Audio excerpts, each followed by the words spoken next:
We are talking about Outlaw King, which is a Netflix movie, and this one is directed by David Mackenzie, who I guess his most famous credit is Hell or High Water, and this one stars Chris Pine as Robert the Bruce.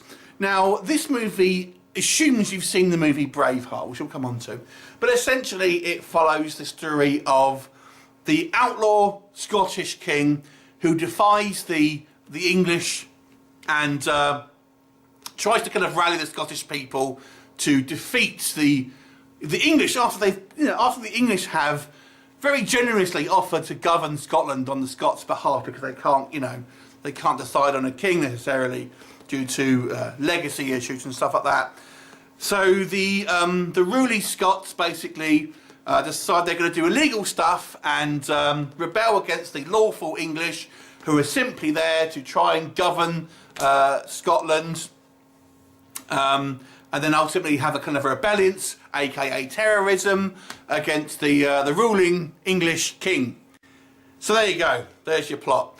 So what do we think? Obviously I'm being somewhat glib before you can throw me some hate at Scots. I'm joking.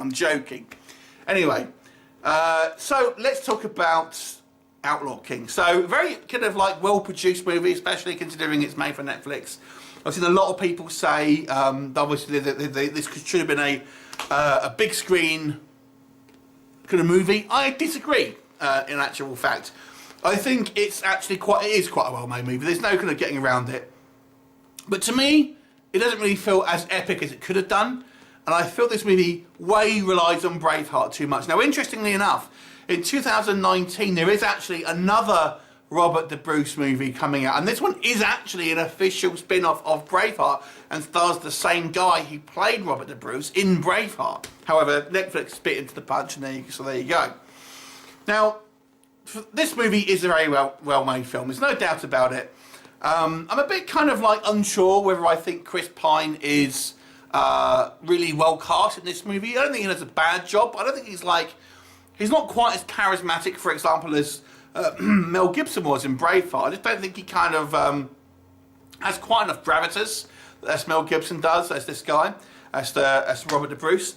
However, I mean, the production value here is excellent. I mean, the actual cinematography here is to a very, very high quality standard, and I think David Mackenzie has done a great job of really capturing the kind of medieval Scotland, and it's all kind of very muddy, and that's very true. I mean, it's very kind of in the UK here we're not blessed with a lot of sunshine, and you'll see a lot of mud in this film, let me tell you. And I've got to say, I think the battle scenes were very well shot, and there are some kind of like nice character moments here as well.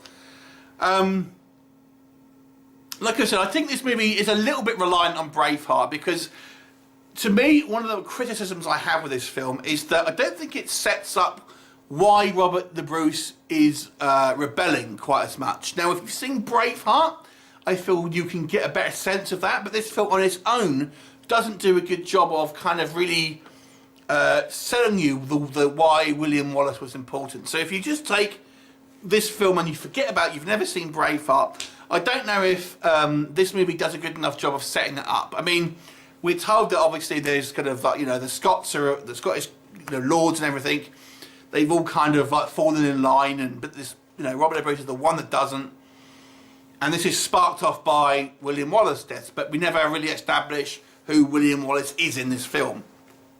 So that's the first thing with this movie, and I've got to say, I don't think it's ever as epic as Braveheart. It just doesn't seem to be quite as, as moving as Braveheart. I don't think the kind of like the emotional oof that Braveheart have is missing from this film. And although the battle sequences are very good, again they're just missing the sort of scale like we saw in Braveheart.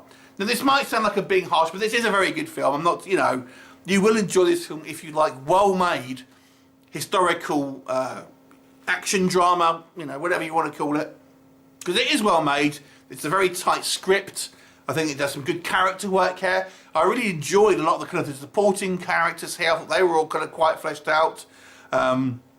you know, it's good enough that you'll kind of recognise people on the kind of the battlefield and who they are and everything like that. I thought that was good. I thought the actual the romance between Chris Pine's character and his kind of wife was quite believable, and I really liked the wife's relationship with his daughter as well. That was all quite good. And even I've got to say, on the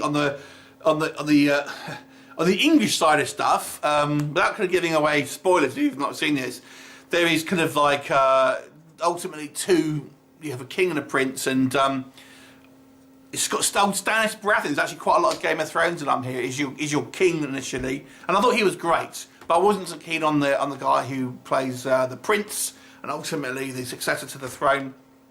I thought he was actually a little bit OTT, if you want my honest opinion. It's a very good film. I don't think it's a classic. I don't think it can be compared in the same kind of breath as Braveheart or Gladiator, but it's very enjoyable. I'll give it a 7 out of 10. Have you seen it? What did you think of it? Leave me a comment and I'll look forward to seeing you next time. Bye for now.